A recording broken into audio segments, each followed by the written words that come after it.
Dholpur jail फाटक पर police की नाकाबंदी को देखकर एक बजरी माफिया बजरी से भरी ट्रैक्टर ट्रॉली को बीच सड़क पर छोड़कर भाग निकला।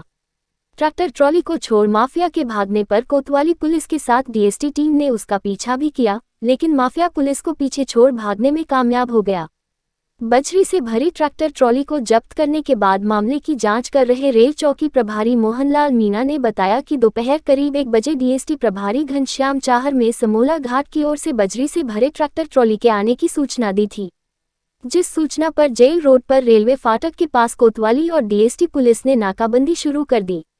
इसी दौरान बजरी से भरे ट्रैक्टर ट्रॉली को ला रहा माफिया पुलिस की नाकाबंदी को देखकर घबरा गया। नाकाबंदी से करीब 300 मीटर दूर माफिया ट्रैक्टर ट्रॉली को बीच सड़क पर छोड़कर भाग निकला। सुप्रीम कोर्ट से प्रतिबंधित चंबल बजरी से भरे ट्रैक्टर ट्रॉली को जब्त करने के साथ कोतवाली थाने की हेड कांस्टेबल विजय सिंह ने वन्यजीव अधिनियम के तहत मामला दर्ज कराया, जिसकी जांच कर रहे रेल चौकी प्रभारी मोहनलाल ने बताया कि जब्त किए गए ट्रैक्टर ट्रॉली के आधार पर माफिया की तलाश की जा रही है। जागृति समिति ने मनाया हिंदी दिवस। आज दिनांक 14 सितंबर 2023 को जागृति समिति धौलपुर द्वारा जनाना अस्पताल के सामने इंदिरा रसोई में हिंदी दिवस मनाया गया। कार्यक्रम को संबोधित करते हुए पुरस्कार शिक्षक फोरम के जिला अध्यक्ष दयाकांत सक्सेना ने कहा कि हिंदी हमारी मातृभाषा है। ये सिर्फ भाषा ही नहीं, यह एक अभिव्यक्ति है जो कि देश को एकता के सूत्र में बंधती। हिंदी दिवस प्रत्येक वर्ष 14 सितंबर को मनाया जाता है। 14 सितंबर 1949 को संविधान सभा ने ये निर्णय लिया कि हिंदी केंद्र सरकार की आधिकारिक भाषा होगी, क्योंकि भारत में अधिकतर क्षेत्रों में ज्यादातर हिंदी भाषा बोली जाती थी, इसलिए हिंदी को राजभाषा बनाने का निर्णय लिया। साथ ही आज अमावस्या के अवसर पर अमावस्या भोजन समिति द्वारा साधु संतों को एवं आमजनों को बिठाकर भोजन करवाया एवं साधु संतों का माला पहनकर और दक्षिणा देकर सम्मान किया। इस अवसर पर डॉक्टर हरि सिंह विधूड़ी ने लाभार्थियों को मोटे अनाज का महत्व समझाया और कहा कि बाजरा, ज्वार, चना आदि को दैनिक जीवन में बनाएं, जो कि हमारे शरीर की अंदरूनी प्रतिरोधक क्षमता को बढ़ाते हैं और हमें निरोगी रखने में सहायक होते हैं। इस अवसर पर रवि शिवहरे, दिनेश शर्मा छावनी, अशोक शिवहरे, दर्शन सिंह परमार, अश्वनी श्रीवास्तव, राहुल बिधूड़ी, रामू जायसवाल, मोहित अग्रवाल, राजेश पाठक, विशाल माहौर, पठान बाबा, मुन्नी आदि सदस्य मौजूद रहे।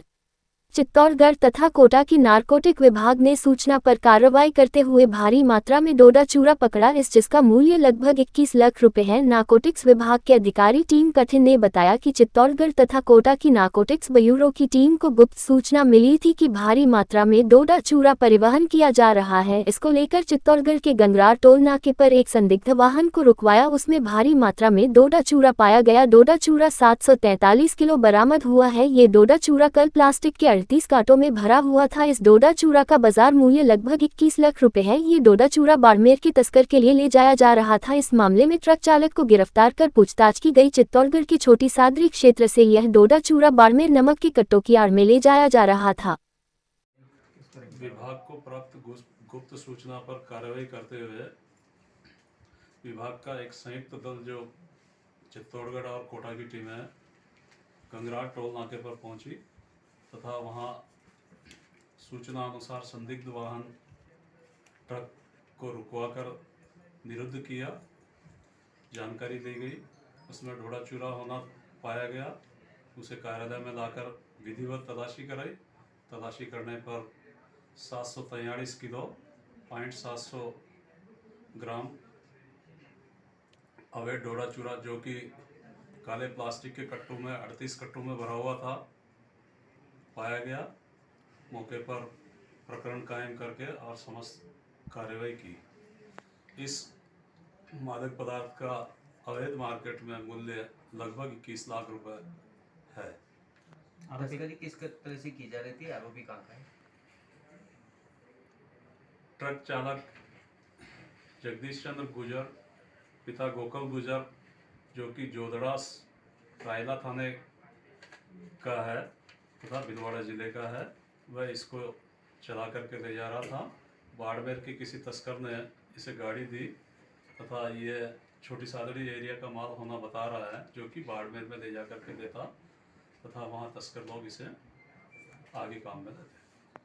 इस बार परिवर्तन होगा, कुशासन का अंत होगा। राठौर स्थानीय महिला मंडल में भाजपा मंडल द्वारा प्रेस वार्ता का आयोजन किया गया, जिसमें कैलाश चौधरी, नेता प्रतिपक्ष राजेंद्र राठौर, सांसद राहुल कसवा, पूर्व विधायक अशोक पींचा, जिला अध्यक्ष हरलाल सारंग, वासुदेव चावला आदि भाजपा नेता उपस्थित रहे। राठौर ने कांग्रेस पर हमला बोलते हुए कहा कि प्रशासन से जनता त्रस्त है, बिजली समय पर मिल नहीं रही और फसलों को पानी नहीं मिलने से किसानों की फसल चौपट हो गई है, किसान कर्जदार हो गया है और कांग्रेस सरकार को कोस रही है। बारिश नहीं होने से किसान उदास रहा है। एक तो राम रूस देव और एक राज रूस देव, आए दिन नए नए घोटाले कर रही, झूठे वादे कर सत्ता में आ गई, लेकिन काम कुछ हुआ नहीं। युवा वर्ग हताश नजर आ रहा है, युवाओं को कोई रोजगार नहीं मिला।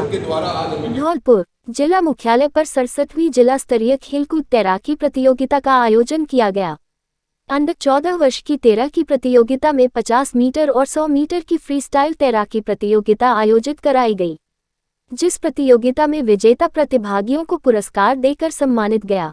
तैराकी प्रतियोगिता के आयोजन को लेकर प्रारंभिक खेल शिक्षा अधिकारी चौप सिंह कुशवाहा ने बताया कि प्रतियोगिता में भाग ले रहे प्रतिभागियों के बीच 50 मीटर और 100 मीटर फ्रीस्टाइल तैराकी आयोजित की गई, जिसमें प्रथम स्थान राजकीय उच्च प्राथमिक विद्यालय मलकपुर के छात्र आदित्य चौधरी रहे ने हासिल किया।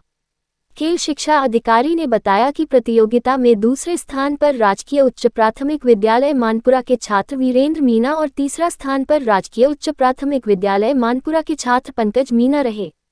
दोनों राउंड के विजेता प्रतिभागियों को प्रतियोगिता के बाद पुरस्कार देकर सम्मानित किया गया। इस दौरान खेल शिक्षा अधिकारी ने प्रतिभागियों को संबोधित करते हुए कहा कि खेल से शारीरिक विकास होता है, ऐसे में खेल को खेल भावना से खेलते हुए देश के साथ जिले का नाम रोशन करना चाहिए। तैराकी प्रतियोगिता में निर्णायक के तौर पर संगीता पाराशर और परमजीत सिंह रहे, जबकि टाइम कीपर की भूमिका संतोष, कामिनी एवं सुशीला चौधरी ने निभाई। प्रतियोगिता के दौरान मुख्य निर्णायक यादवेंद्र सिंह भी मौजूद रहे।